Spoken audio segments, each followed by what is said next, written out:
a day's wages to buy what you can eat for a day. And like you were mentioning, all these atmospheric river floods is coming to all these different countries all over the earth, and they're destroying their crops. I've got this sneaky suspicion inside me that if they were exporters, they're probably not going to be exporting. They're probably going to be keeping it to stabilize their own people through this, let's just call it miniature famine that's probably going to be taking place in a lot of these countries.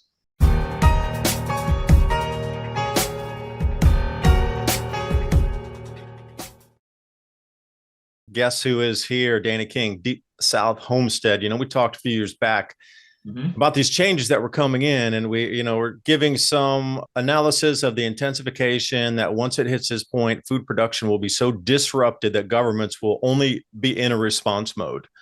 Like, mankind's not really controlling what's going on. We're responding to it.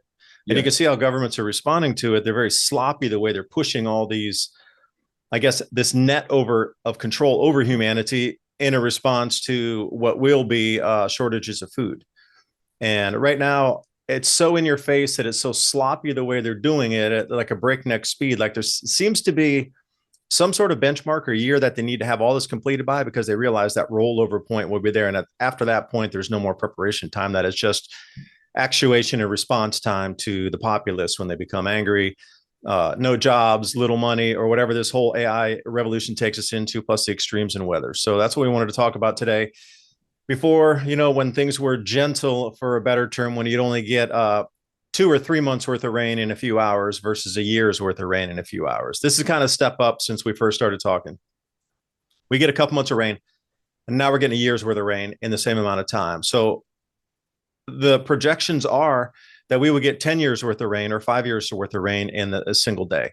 So what we've seen in Texas and India and these other places around the world, especially Nigeria, and that's nothing yet. That is literally at the lowest level bar where we're starting and where we're going to go to from a 10x from now. So just put that in perspective and see how governments might respond, because the economy is not going to hold its current state. They already understand that. That's why we're bringing in all this digital programmable money, cryptocurrency, because the old way we used to value companies and productivity and imports and exports and GDP, that's all out the window now, because the earth is doing something incredible along with cosmic rays outbound, into our solar system from 2 micronovas now out naked eye.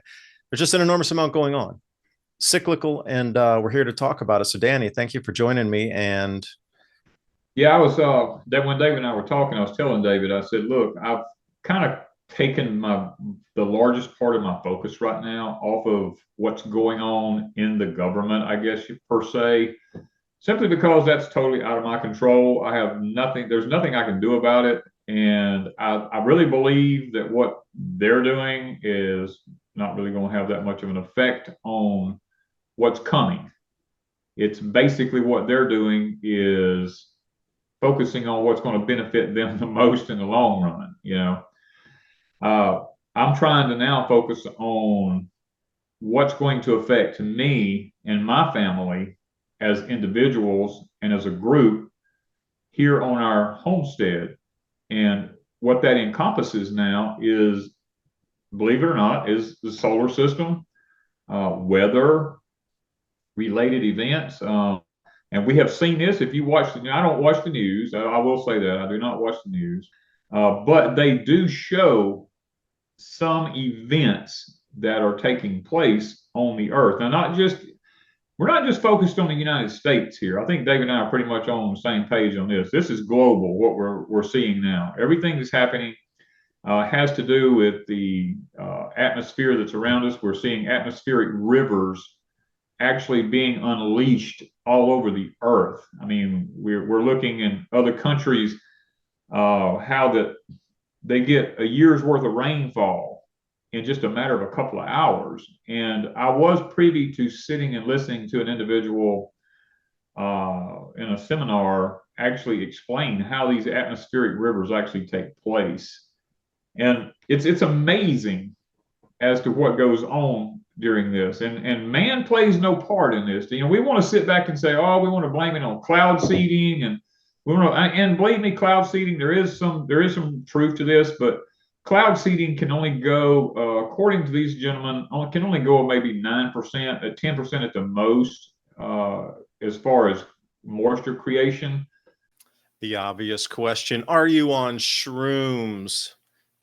Illuminated shrooms combining 6 powerful mycelium in a Fulvic mineral delivery system, selected for their synergistic, restorative, and protective actions. Potent organic extracts of cordyceps for stamina, lion mane for cognition, reishi for longevity, chaga for detoxification, agaricus for resistance, nutrient-rich turkey tail, a new standard and excellent illuminated shrooms from Alfa Vedic. And please remember, ladies and gentlemen, every purchase you make helps keep this podcast on air, bringing information just like this, because we're at this critical juncture right now in our civilization, our society. We need to share information more than ever. We need more solutions than ever. And sponsors like Alfa Vedic keeping us on air just like this, your support to them helps support us, because we need to go through this together. And the more discussion, the more solutions, the easier it's going to be. So please remember, that link's in the description box below. And are you shrooming?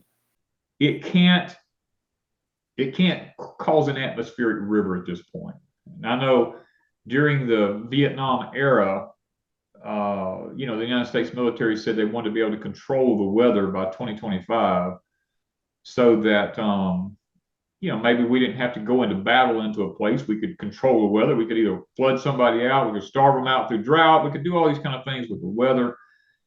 But David and I were basically, I watched David. I understand that he is really on the same page that I am in a lot of aspects. I know David, sees things happening inside our magnetosphere. We're like, is it solar cycle 25? Has been a really tumultuous solar cycle, and we haven't seen the most of it yet, I don't believe. David may see more than what I see on this, but I don't believe we've seen the worst of it yet. I think, like he was saying, with the atmospheric rivers and things like this, we are just beginning to ramp up on that. There is definitely something causing a pull on the earth. I know we're fixing to get another Class X solar flare here probably in the next short period of time. And we saw what happened in Russia with the earthquake we had over there. That is not over. We know that the Ring of Fire is literally fixing to just ignite. And those plates that you have there just off of Russia, the tecton plates that you have there, where the Pacific and the Asian and all these different plates come together, we've got cushioning in between those plates. There's like 1,000 miles of just ice in between those plates right there. And the magma underneath the earth at this time, is my understanding, what they're telling me, is that this magma is melting this ice away. And as they do, at some point, these plates are going to collide again. And when they do, we're looking at tremendous activity in the Pacific realm. And not just the Pacific realm. I'm being told this could be global. This thing could actually, could be pretty global. And 8 and 9 point earthquakes would be quite common in a short period of time. Have you heard anything about this, David? Well, the galactic cosmic rays. Now, keep in mind here, if you go back to the ancient Chinese star observers and the Magi with the Arab traditions of observing stars, and there's what they call like guest stars. In Chinese, it's called ke xing, and like ke xing, xing like a star. Now, naked eye nova, micronova, is what they're talking about. Now, one of these is enough to trigger off at that point the emperors and the dynasties at the time to what they relate as, it didn't create so much food shortages, but it created chaos amongst the people, where it created what they would almost consider like an insane period. And at that point, there was a lot of civil unrest and chaos with one. We have 2 right now in our skies that just popped up in the last less than a year. 2. So if one was enough to make emperors go, oh no, our realm's about to just get up, turned upside down. We have two, and all the extra galactic cosmic rays coming in. Our magnetic field, which you referenced there, is weakening, and there's an enormous amount of data. They took all that data offline because they didn't want to let you and me see how fastly it's really declining. So think about cosmic rays through, I don't know, umpteen peer-reviewed research papers. You can find these. There's probably more than 1,000 by now out there. Galactic cosmic rays have a definite impact on magma chambers and silica-based magma. It causes an excitation in electrical interaction and disturbance and a potentiality of electrical current through different substrate that contains crystalline structure, mainly quartzites. Now, you find an enormous amount of that in magma. So if that is going to cause greater size earthquakes, and it's also going to set off more volcanic eruptions, that could be a potential trigger for it. There's a huge amount of galactic cosmic rays coming in. Plus, we have all the Hunga Tonga moisture. Not all of it has come out of the atmosphere yet. So you have cosmic rays that are known cloud builders. Heinrich Svensmark did a huge amount of research on that. You can watch The Cloud Mystery for free. The cloud chambers, after they did the real experiments versus modeling, found that cosmic rays increased cloud cover 7 times more than was predicted through the modeling, because did the real experiments in the cloud chambers and showed the numbers. So if cosmic rays build clouds at a 7x increase of previously thought, and now we got 2 micronovas naked eye, because when the light comes here with the photons, obviously the energies come with it at the same time. So they turn on, that means the light's arriving, so is the energy with it. So we're getting a double energy input from external sources far outside our solar system, weakening magnetic field, and then our sun's behaving strangely. And we have all these extra input sources, and now there's an enormous amount of extra water vapor in the atmosphere just still cascading around. And then you start to look at, well, maybe this is one of the reasons, because cosmic rays can do both. They can build clouds and they can excite magma chambers. So then you start to look at the input, not one source, but 2 sources, but a triple source now. And you're like, oh, things are starting to add up here a little bit more cleanly for if you're looking for reasons and answers. Yeah, so I'm seeing now that because of everything that we're looking at or talking about to this point is our food. Food needs, plants. I mean, we grow everything we eat, pretty much everything we eat, with the exception we pick up a few things from Azure Standard that we just can't grow right here. And I'm beginning to see in my own growing things that are not heat-loving plants right now just do not function. I mean, they will not grow. And even some of the heat-loving plants, things like butter beans, for instance, something as simple as butter beans. Used to, you could go out there and throw them things in the ground, and you could make more butter beans than you could shake a stick at, you know. Now we have planted 3 times, and we finally, out of 3 different plantings, have got enough plants up that we can actually pick and get something to eat off of. And I believe in my own heart, and I don't have any data to back this up, but I believe that it has to do with our solar system. I'm almost 100% sure, because, I mean, ultraviolet rays are what we need in order to kill viruses here upon the earth and things like that. I'm going to call this the test run, because what you and I have been sitting here describing is actually happening now. It's going to get worse in the future. Food is even going to become even more scarce.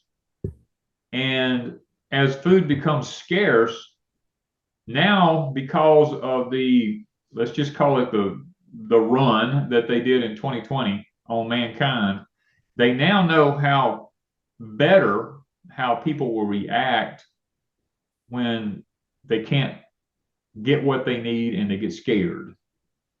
They have a better way of looking at the way the brain functions. AI now has more data. When we emerged IoT with AI, we come up with a system that literally opens the door to them being able to read mankind's thoughts a lot better than what they were able to in the past, as far as how people will react. You made mention here when you were talking a while ago about the dynasties and how that people, uh, let's just basically say, they were losing their minds back at certain points. They came to a point that there were wars during these times when the solar system did particular things and the magnetosphere was doing certain things. Men would go to war at that time because of the way their brain was functioning, the anger and things like that the brain was doing. Because and people don't get it, that the magnetosphere actually plays a part in your mind. I mean, your body works off of frequencies. I've been privy to speak with people in pretty high places, let's just say, as far as how the body works on frequencies. I mean, the kidney works on a certain frequency, the heart works on a certain frequency, the eye works on a certain frequency, and they now know all of this, and they can now do a better job of controlling someone by using particular frequencies. I mean, I think that the closer we get to, let's just say, quote unquote, whatever it is that's going to happen, that's going to unlock everything that needs to happen. 2030 is the deadline, is what I've been told. As far as everything has to be, how shall we say, in order by 2030, because of all the things that you and I are talking about now is coming into play. They've got to have it where they can control the situation better. I mean, what's your thoughts on that one? Well, first thing is the internet traffic. You mentioned that earlier.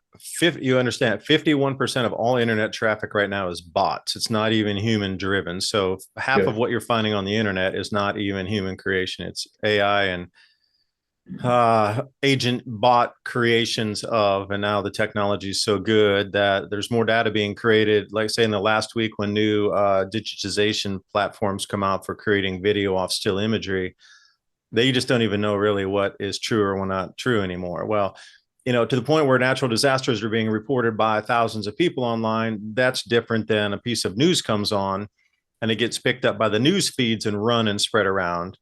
That's something very different. Like you talked about, news is not really trustable anymore because so much of it is not even literally not real. It's just created on a screen to try to pull that, emotional response. So as this magnetosphere is weakening and the magnetic, you think about your brain, it's electric frequency. You got the lobes in there. Now, if that's going to change, not going to get disrupted, it's going to change. Mm-hmm. So as it changes, they know which direction it's going to go based on past cycles. So if you already had like some prior knowledge of people are going to respond this direction more, you could set the precedent for that. And you're right, the parasite class, or whatever you like to call them, they're about themselves and they're setting up a continuity government. So whenever this sweeps over humanity, much like Noah's flood, the top layer and everybody out here would be swept away, but those are the prepared or under earth or above in the, wherever they might choose to ride this out. When they come back, they'll be fully intact with their tech, but everybody else will be back to the Stone Age or back to, pioneering lifestyle of the 1850s, depending on where you are on the planet. With that kind of advantage of 150 years advanced technology on something, you're borderline magic. Because at that point, 20 years of going through something like this, a lot of people would have forgot, our internet's probably going to go down at some point. And this stopgap measure here to get us through a contracting economy as food prices rise, and that's the only thing you're going to spend money on is food because it gets so expensive. Like the entire economy is being disrupted now. They're telling you to your face, you're no longer needed. We got 50 different jobs that are outsourced as of today. Like, somebody who spent their entire life working as an interpreter, reading the books, getting the study, and then you're outsourced in seconds here by AI. The world is shifting in this direction where humanity is kind of at a disposable level for a lot of these, like I say, parasite class people. And don't kid yourself. They're not going to help you because you need food and you're hungry. They're going to thumb screw you to get you to do things because you're hungry. They're not going to be kind during this time, they're going to be vicious and dark and take advantage of the pain and the suffering that's existing out here. But, the vampires on that, energy vampires, for a better term, are going to be at the feeding trough during this period of humanity. So I'm trying to grow food. You mentioned your beans. We had zero luck with basil this year. Usually it grows literally like a weed. We grow like 5 different kinds of basils, and it really just literally grows like a weed. We always have to trim it back. We got way too much. We always got to give it away to people. It just overgrows. Literally, you can't even walk past the sidewalk. It's growing. This year, none of them took. We got little spindly ones that barely went this big, and nothing else grew either. And same bed, same compost. We did get some mushroom compost from the Monterey Mushroom Factory that we use and stuff. But we're seeing the same thing. Although we're in the Southeast, you're a little further south than I am. But up here, peppers are off the hook this year, but then other things are not. So at what point, I used AI one time and I was asking it about rice. So I was trying to front run the FDA or USDA on asking about rice shortages across the world. So I simply did this with AI, and anybody can do it. Tell me and find the news feeds that are talking either in local or regional or countrywide for country, whatever you're looking at, rice crop losses of over 10% or over 20%. And it'll give you a whole list of, news articles for regional or local news. And then I ask it, okay, of these regions and the localities, what percentage of the country total whole is that? And then you'll get a different set of metric with that. And then I would ask it, okay, so what's the probability of the total rice loss because of all these different regions in this country? And it'll give you -9%. Okay. But then you do it through every country across the globe. And I would do just like the top 20 rice producers, because there's really, once you get down into the few thousand tons of export, it's kind of doesn't really make that much of a difference. But they were looking at least 10% global losses in rice this year, at least 10%. And, I'm sure that's increased with all these floods happening across India and China again. And there's just more I did this 3 months ago, and hadn't had the tumultuous floods and extremes that a lot of countries that produce rice are experiencing right now. So, AI can help you with research, but wherever we're looking at here, it seems that crops are being lost across the planet and there's no substitute for them. Well, the loss of food at this particular point, I believe, is going to be what drives humanity. Literally, it will be the one tool, not the financial system. I don't believe it's going to be the financial system that's going to drive humanity. Because it don't matter how much money you have, if there's no food, you're still going to get angry. I mean, even the Bible tells us that you're going to come to a point, they're going to throw their silver and their gold into the streets and they're going to curse it because they can't eat it. It's going to be useless. Where Revelation, it says a measure of wheat for a penny. In other words, it'll take all you can make to buy the food for a day. A day's wages to buy what you can eat for a day. And like you were mentioning, all these atmospheric river floods is coming to all these different countries all over the earth, and they're destroying their crops. I've got this sneaky suspicion inside me that if they were exporters, they're probably not going to be exporting. They're probably going to be keeping it to stabilize their own people through this, let's just call it miniature famine that's probably going to be taking place in a lot of these countries. Now, the United States is no exception. I've seen up here in, let's just call it the breadbasket of the United States. There's so much flooding going on up there. I'm actually talking to people talking about they can't get their crops in. Their crops are just sitting there. They're drowning in the fields. These derechos. David, when you and I were younger, that word didn't even exist. You might have a one windstorm every couple seasons that would be, localized, but now it's from Canada down halfway through the lower 48 is one continuous line of 100-mile-an-hour winds going prime crop maturation time, and then that gets bent over and broken. Does it come back?